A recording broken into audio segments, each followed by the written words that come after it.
It's basically a special clearance that helps the box truck owner-operator put themselves in a better position to get loads.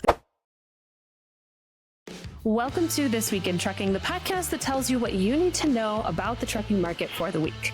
My name is Caroline. If you own a trucking business and you're looking for ways to improve your outcomes as a business owner, make sure you like this video and subscribe to our channel so you never miss out on one of these conversations. Now, the most common question I get from new trucking business owners is, how can I get access to good paying loads? Where should I be looking? How should I be sourcing customers? So today we have Royce Arnold from Arnold Dispatch to give us the lowdown on how to get loads for your trucking business, what you can learn from them, and what to look out for if you are looking to get a dispatcher in today's market. Thanks for being here, Royce. Thank you, Caroline, for having me. It's a pleasure to be here. So tell me, how did you get into the trucking business? Absolutely. I was a licensed manicurist for about 10 years. My cousin and I heard about freight dispatching. We took the training together and just looking for a new opportunity. So we started as freight dispatchers, and then I later took a training on compliance. Was able to grow from there to provide more value to the carriers that we were working with. So it's a family business. Yes. Yes, it is. That's awesome. What kinds of challenges or differences are there from working with family versus, I don't know, a friend or another business partner? Definitely. I would say we work together pretty well overall. So just having that management structure, Chris is pretty much over everything. So he's my go-to person. But other than that, we work together pretty well. Yeah. I know that trucking is actually very overrepresented with family-run businesses. Not just dispatching operations, but trucking operations themselves are often family-run businesses. And I think it has to do with the stakes, what's at risk, right? With trucking businesses, there's a lot of assets, valuable assets in trucking. You want to make sure that you always have people that you can trust. And I think that's why people often default to hiring their cousins or building their businesses with their sons or daughters or moms, dads. It seems to be a pretty common occurrence in the industry. I would agree with that. And just everybody having a vested interest in seeing the business succeed. Right. So having that motivation and also that accountability with it being your family has definitely helped. Yeah, definitely. So if I were to start a trucking business in 2025, what advice would you have for me? Absolutely. And that's a great question. Most of our clientele or carriers were box truck owner operators. Their first time in the business, they had left various industries, could have been food service or working in a warehouse, or even we had a teacher one time who left teaching to start a business.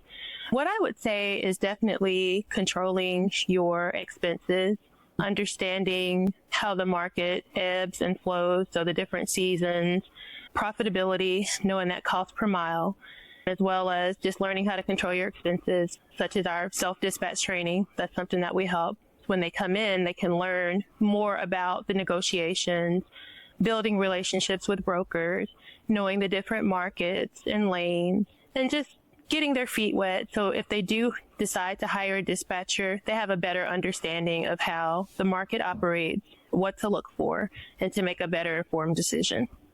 Yeah. I always tell people when they're starting a business that we recommend you learn how to dispatch yourself, not necessarily because you're always going to dispatch yourself, but because if you don't know how to do something, it's going to be very difficult for you to know how to hire someone to do that thing. If I think about people getting taken advantage of at a mechanic, for example, because they know absolutely nothing about their vehicle, it's the same thing can happen with dispatching. Because if you don't know how the job should be done, how can you evaluate someone to do that job? That makes perfect sense. I agree with that. And just like you mentioned, learning the nuts and bolts of negotiations, because sometimes I know from personal experience, it was managing the carrier's expectations. We came in 2021 when it was like the $2 a mile was going everywhere, and the carriers are hard pressed for that. And we were just trying to explain that not every lane is going to pay the $2 a mile, but if we can understand your cost per mile, maybe we can get $2.50 going in and then maybe $1.85 coming out, just because of the way that markets work. So helping them understand that, as you mentioned, managing their expectations. And then they'll say, oh, I know what my dispatcher is going through because I used to dispatch myself. So they have a more realistic expectation. Right. And it helps protect them from getting swindled, because there's all kinds of dispatchers out there that will promise you, I'll never book you a lane under $2 a mile, or I'll get you $3 a mile. And if you don't know what's realistic in the market, then you might fall for that. Yes, we have seen that, where it's like, oh, I had a dispatcher call me and they told me they could guarantee me $2. I'm like, if you're coming out of Louisiana in a box truck or Florida in a box truck, that's not possible. So we built our business on being upfront and helping the owner operator understand their business as well as the marketplace. So that was what set us apart way back in 2021 when we started. So it was just a different approach, and our carriers came to trust us because they knew I may not agree with you, but at least I understand what you told me. Because if we said, hey, we can't find anything for a good rate coming out of here, here's the best that this lane will offer to get you out of this area. So they might call or get on the load board themselves out of frustration, say, okay, Royce, I understand. So I can trust you now because the broker told me the same thing. Or they might have offered them $200 less for that same load. So just building that trust and helping them understand the nuts and bolts of dispatching. When you are working with box truck businesses, how do you identify what lanes are going to be the best, what markets are going to be the best? Is that something that a carrier comes to you with to say, hey, I want to run these particular lanes, or I want to go in these different zones? Or do you have all the information, then you tell them, here are the lanes that I suggest you run? Yeah, that's a great question. So a part of our onboarding process is really getting an understanding of where they want to run and then comparing that to what the market will offer. If they say, I only want to be out on the road 2 weeks, okay, where would you like to run? Inner city New York is a pain point because of the narrow streets. A lot of trucks have gotten damaged there, so they'll say, I'll only do upstate New York. If you get me in Florida, make sure you can get me out. I don't want to go past Colorado because of like the mountains. And then in California, there can be different tolls, the cost of fuel and things like that. With our onboarding process, we get an idea of where they want to run, and we try to basically build like a triangle. So if they say, hey, I'll go as far as Orlando, I'll go far west as Dallas up to Colorado, and then maybe New York. And then we build their lanes within that. So we know that the Midwest from experience has better pricing. We know that Dallas, Fort Worth is pretty good. But when you get down to the border, we realize on Laredo or Brownsville that they usually want teams running out of there. So if you're one man or one woman in a box truck, we typically won't send you down that far. But if you do have a TWIC card, we may open up the opportunity to go to Miami because that's a port and there's freight coming in where you can put yourself in a good position to get out of there and possibly find a dedicated opportunity coming out of a port city. Tell me about a TWIC card. What is that for people who aren't familiar, and what kind of opportunities can it open? Sure. So our TWIC card is a transportation worker identification card. It's issued by the government. It's basically a special clearance that requires a background check that helps the box truck owner operator put themselves in a better position to get loads. Because if it's just 25, 26-foot box truck with a lift gate in an area, but they have a package that's going to the airport and it requires TWIC, then that TWIC card credential can put that box truck owner operator in a better position to get that load, be awarded that load because of that credential. I see. And how do you get that? What's the process to get signed up with a TWIC card? Yeah, so it's a website by the government that the carrier would apply, and then they would go in, I think, take a fingerprinting, and then once they passed all of that, they'll come back and take their picture and get their TWIC card. So it's just a simple application process. Nice. Do you help your customers get things like that for compliance issues? Yes, we do help with compliance. So the TWIC card, driver qualification files, pretty much anything that the Department of Transportation or the DOT requires, we have added that to our portfolio to help our customers our carriers, so they don't have to go to 2 or 3 different places. They can get most of what they need from us. And if not, we'll find another resource for them. That's awesome. Do you have a service for overweight or oversized loads and the compliance involved with that? Yeah, that's another good question. We have worked with power-only units. I haven't seen the overweight for the box trucks because box trucks are either CDL or non-CDL. If they're 26,000 pounds or less, then they're non-CDL. But once they go over that, even by 1 pound, then they would be considered a CDL box truck. So we have dispatch CDL box trucks, but that's where that overweight, but they still have to stay within the limit. Otherwise, they're not operating safe. It could be too heavy. But for the power only, they can get an oversized as far as the dimensions. Right. So not the rate. So if there was a flatbed and it was wider, then they would have to have an escort and also a permit, and we could help them get that, the proper permits to carry that freight. In your experience with compliance, because this is an area, we don't get a lot of questions about this, but I think we should get more questions about it than what we do. Most people are asking about how can I get better rates? How can I get more loads, better rates, more loads? But in my experience, a lot of the people that go out of business, it's because of compliance. They have dings on their record for their MC. Their insurance shoots up. All of a sudden they can't pay for insurance and they have to either be on under somebody else's authority, lease on, or become a company driver again and shut down their business because they can't afford the insurance. So tell me about compliance specifically for box trucks. What are the top areas of compliance that you think box truck owners should be concerned about? I definitely love that question. So for DOT compliance, a lot of times in our experience, the carrier is so excited that they have their authority and the truck, they got their markings on the truck and they're ready, they got their straps and they're ready to roll. Unfortunately, they may not have their compliance binder, which is basically a portfolio of different documents that a DOT officer, if they get pulled into a weigh station or pulled over on the side of the road for an inspection, they may ask for all of these documents and the carrier hasn't even given it a second thought. So definitely having that DOT compliance binder with the insurance, the rental agreement, and it's just a bunch of different things that you need to have in there. And we actually offer that on our Instagram page. It's just a checklist of what they would need. Nice. And then second would be the supplies. A lot of them didn't know they needed, for example, the fire extinguisher or the hazard triangles to put down in case the truck breaks down, or flares, or even having a first aid kit. So just basic supplies other than the straps and things like that, PPE equipment.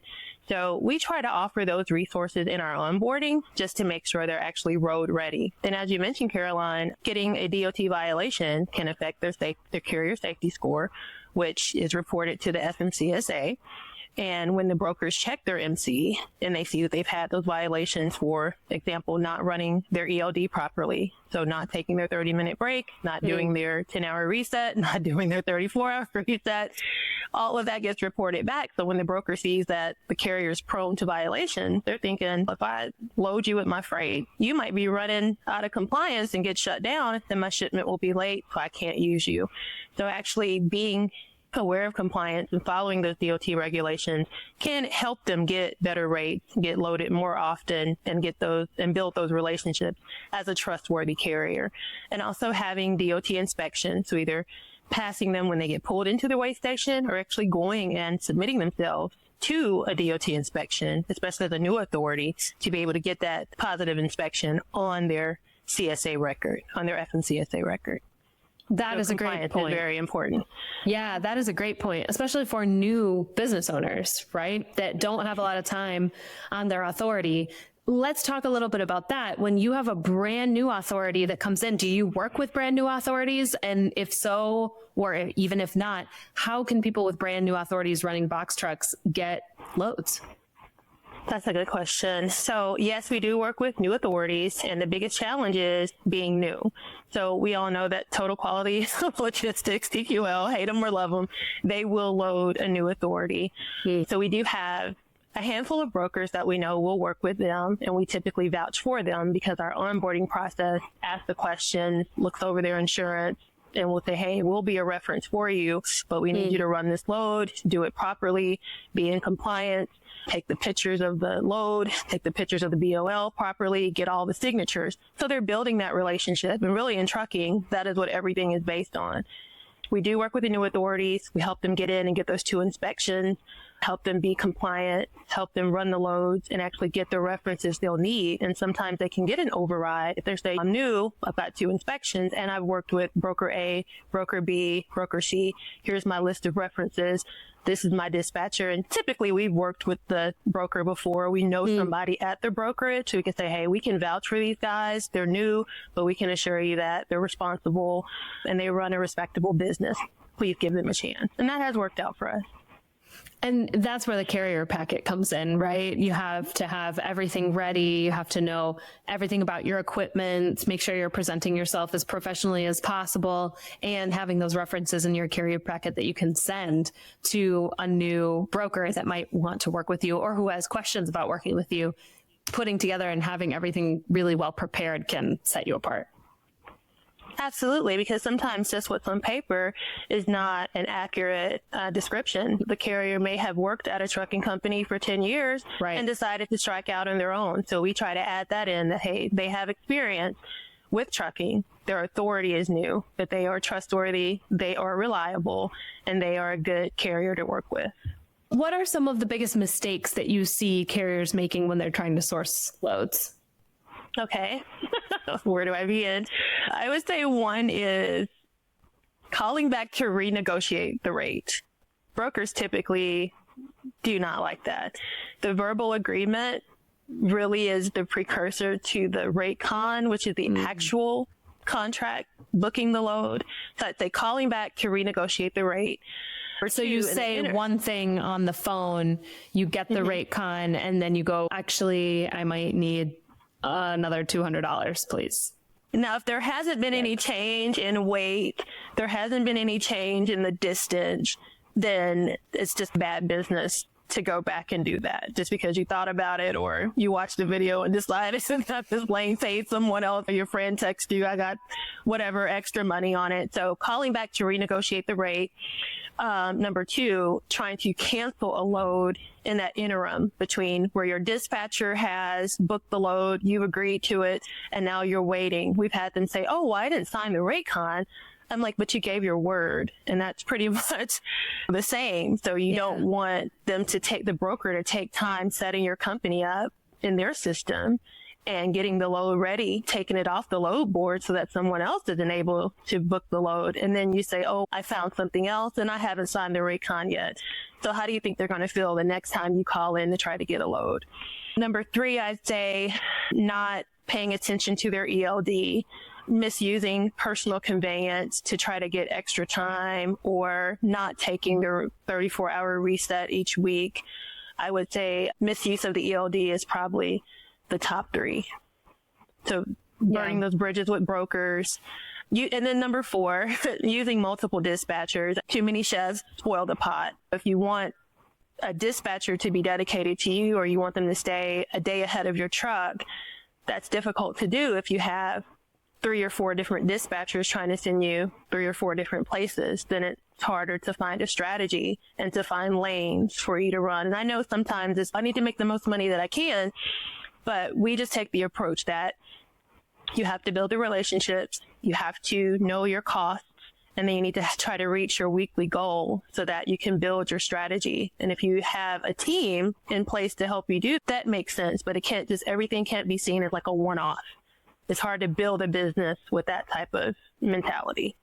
And you don't want to be tied to the load boards forever.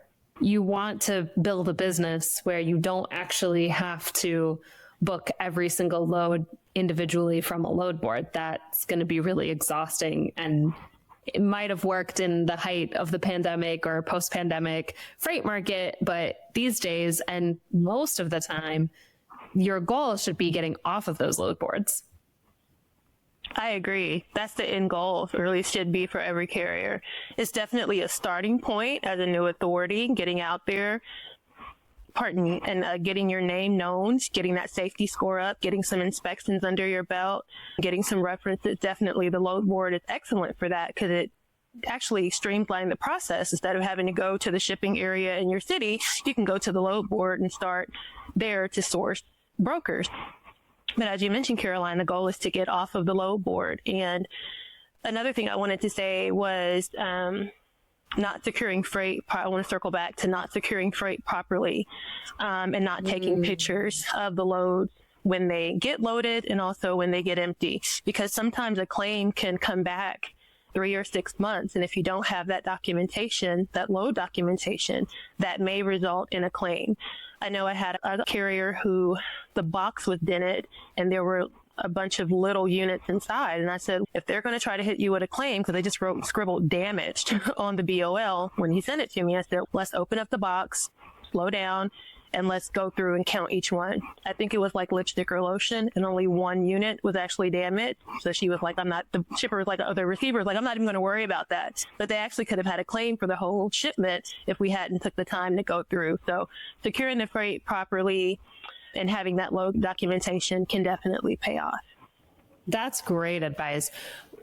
Tell me about another time when someone either made the mistake of not getting that documentation and they had to pay for it, or another of what you just said of when they came across an issue. Because we know that in this industry, shit happens every single day. For a better word. This is what happens in logistics, right? There's a reason that there's really smart people doing this work, because there are problems that come up. They have to be solved quickly. They can be complex. So tell me about another time when you helped somebody get through a problem like that.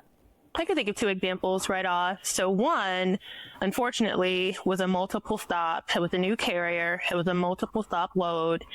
And I'm not sure if he was in a hurry to get home or the weather had turned and he just didn't feel like being on the road anymore. So he had got to, I think it was the second stop, and he decided to just leave the freight outside and take a picture.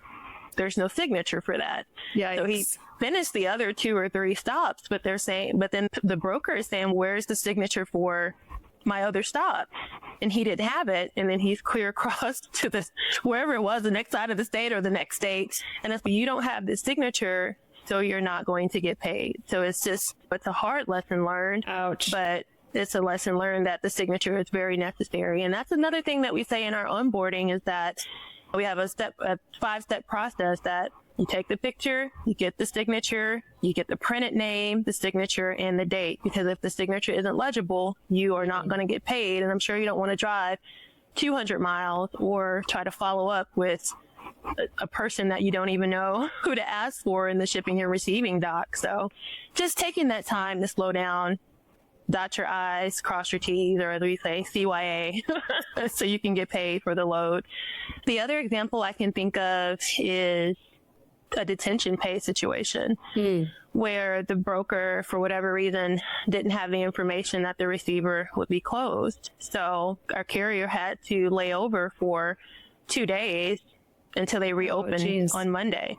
So we did have to follow up for, I would say, probably 2 or 3 days to get the detention pay. But we were committed to making sure, because it was a broker mistake, that our carrier was able to be compensated for that, because their time is valuable. How does that work when you have something that's clearly the broker's issue, that they didn't communicate that something would be closed, or they didn't know that a place would be closed? How do you get compensated for that? If I come through that as a new carrier, I might not really know who to go to. Do I go to the shipper? Do I go back to the broker? How do I make that case? Yeah, that's another great question. So I would say there's probably a couple.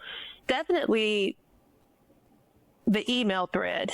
I try not to do things verbally. Of course, initially when calling about the load, that's usually a verbal agreement, but then those details are contained in the rate con, which requires a signature. But everything after that is pretty much an email. So when my carrier is scanning in their BOL and they're having to wait, putting their time in, putting their time out. So the email thread says, hey, you told me this was this shipper was open from, let's just say 8 to 4. But because it was a holiday that we didn't pay attention to, I don't know, someday that we didn't pay attention to and they closed early. So now they're closing at noon. My carrier is there at 3. She had till 4. So now he has to stay over the weekend. I know it's unfortunate and you only had a budget for this amount, but he's going to have to be compensated. So we really push hard to make sure that our carriers get what they deserve. But the email thread first, and then there's always management. And then from there, it may have to escalate to the FMCSA if it comes to that. And then it'd be a claim their bond. Yeah. So that would be the next step then. If you can't get a broker to agree to something, then you go ahead and file on their bond. How much should a box truck owner operator be asking for if they are held overnight, let's say, or over a weekend? How much in detention compensation do you think is reasonable? Yeah, so that's a great question. Each case really varies and it comes down to the fine print in the rate con. But let's just say that it's not printed for the detention pay. We typically ask for about 100 to 150 per night for their lodging and also for their meal for each night that they had to wait. And it doesn't really account for what opportunities they might be losing out on. Let's say on Monday, they're far from home. They had another load scheduled for Monday. Now they can't do it because they're stuck with your load over the weekend somewhere else. That's only covering the cost, let's say, of staying somewhere. It's not even covering what they might have lost in terms of opportunities. So that's a pretty raw, it seems like a pretty raw deal. Yeah, it is. And that's why we try to get the best information that we can from the broker at the time of booking. And the brokers are doing the best they can. I don't want to feel like I'm coming down on them. They have a lot of loads. Should be rare. And a lot of communication, but just making sure that the emails and the chain of communication is easy for everyone to access so that we're all on the same page. But if a mistake is made, the person who has been shorted or short-sighted needs to be compensated. So that's our goal. Yeah, absolutely. So you talked about trying to identify good lanes for your customers. How do you identify those hot markets for box trucks specifically? Because I see a lot of tools out there for dry van, reefer, flatbed, but I don't see a lot of information about box truck markets specifically. So how do you find that information? So for the box truck on the spot market, I would say now it's basically from experience. I know that Dallas-Fort Worth, that surrounding area, has been good for us. Chicago, within 100 miles of there, has been pretty good. Indiana, Ohio, different places there, they're okay. New York actually has a lot of freight moving out of there, as well as, I would say, probably Pennsylvania. Pennsylvania has been pretty good. And then on the East Coast, I'm trying to think, sometimes Charlotte, North Carolina, but that freight may be going into Florida, between New York and Florida. So that's the trade-off. But we have had carriers in New York that are taking freight down to Florida and carriers in Florida that are taking freight up to New York for trade shows and things like that. We have noticed there's a lot of freight moving between New York and Florida, but definitely Dallas up to the Midwest and then back down to the South. So that could be Georgia, Florida, those areas like that, staying in that triangle. And talk to me about the seasonality of trucking. I know just generally in the freight market, Q1 usually pretty low. So that's January, February, March. Then you start getting into produce season, although that may or may not really be super valuable information for someone running a box truck because box trucks don't do a lot of produce. Then you have Q3 is supposedly peak season, and then Q4 you've got holidays, and then December is usually pretty low. Is that similar seasonality in trucking for box trucks specifically, or are there more maybe micro seasons or differences in the seasons for box trucks? You know, the box truck market post-pandemic has just been unpredictable, I would say. Definitely from March to, I would say, November, because what we were seeing is that a lot of the stores already have freight that's been in storage and didn't move as the retailers thought it would be. So that uptick in freight just isn't there every year, because sometimes they're trying to get out what's already in the back stock. But definitely March through November. So if the carrier can plan for that, instead of thinking they're going to be out 52 weeks in the year, because of course the truck will need to be serviced. There's births and other family events that they may have to take off, or even for their own health. When we're putting together their cost analysis for the year, we're looking at about maybe 40 to 45 weeks of actual trucking, because there can be inclement weather and, you know, the other situations I mentioned. So just looking at that and then planning accordingly to know that freight is going to slow down, family events, inclement weather, as well as you wanting to take the time off for yourself as an independent owner-operator.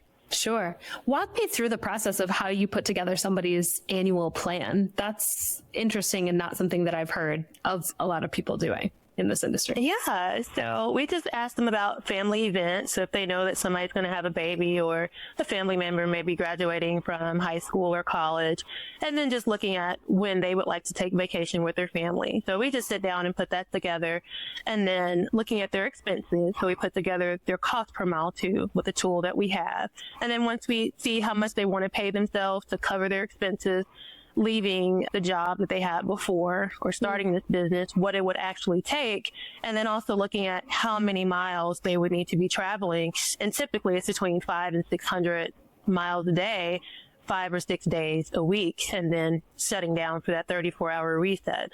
So then understanding not to look at it as an hourly wage, but more like a percentage of what they're bringing in. So that's how we basically put it together, and then looking at that 40 to 45 weeks instead of 52. And so at the end of the year, how much would you expect if I'm starting a brand new box truck business in January 2025?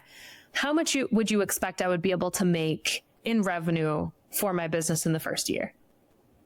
That's an excellent question. I would definitely look at about $3,500 to $4,500 a week, and that's really putting in the work. And I know there's outliers who, for whatever reason, they were able to make $10,000, but typically speaking, and also talking to our friends at different factoring companies, we partner with 3 of them. So the average for a box truck is really about $16,000, between $10,000 and $16,000 a month, and that's coming from the factoring companies, and they see all the invoices. Yes, it's a trustworthy source. For sure. And then, what percentage of that am I keeping, on average? Let's say. I would say about 30%. Okay. So about a third of that, because you have fuel, you have insurance, you have factoring fees, you have repairs and maintenance, and then incidental that happen. So just accounting for all that. And then there's taxes and accounting, bookkeeping, and if you have insurance. So I'd say about a third.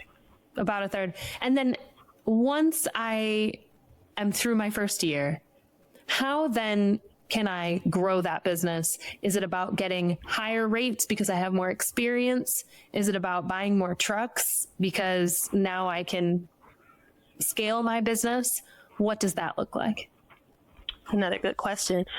I would definitely say it's probably a mix, because if they're coming off of the Spark market, then now the question is, what kinds of opportunities are they taking advantage of? So is that opportunity going to be maybe a contract? I think it's last mile delivery, where they're contracting with the third party logistics to deliver, I don't know, treadmills, or go in and install washers and dryers and dishwashers. What does that look like? Are you going to be now hiring people to do that and just staying within that 500-mile radius? Or do you have a dedicated lane where you pick up in your hometown, but then you deliver 1,000 miles away? What are you doing to compensate to get to circle back, if you only have one truck, to circle back to be in position to pick up that next shipment, which may be just once a week because you're one truck, one person working with a shipper who doesn't have that volume. So eventually I would think if they're able to land those contracts and maybe stack those contracts, then they can put one truck on contract A, second truck on contract B, and then they bring on drivers as the opportunities become available. So it's definitely opportunities to scale the business rather quickly within that second and third year, as long as they have a handle on their expenses, a good safety score with the inspections, and being in position to take advantage of that freight opportunity. Seems like a lot of things have to line up well. Yes, the stars have to align. Yeah, definitely. So tell us a little bit about Arnold Dispatch. How can people get in touch with you if they want to work with you? And what kinds of requirements do you have for working with carriers?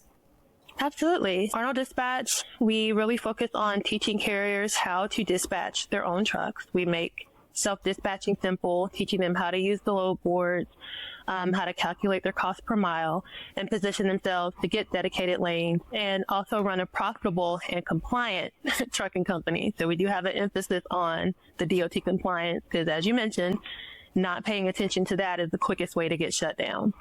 Number two, we work on self-dispatch support.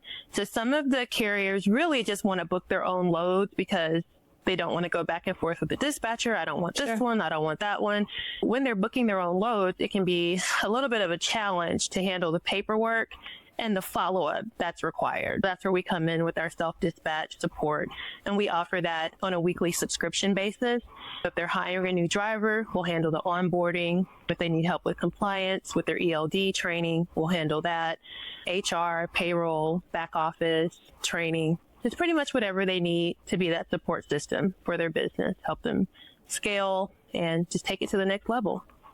Sounds like you guys do a whole lot more than just dispatching. Yes, and our website is arnolddispatch.com.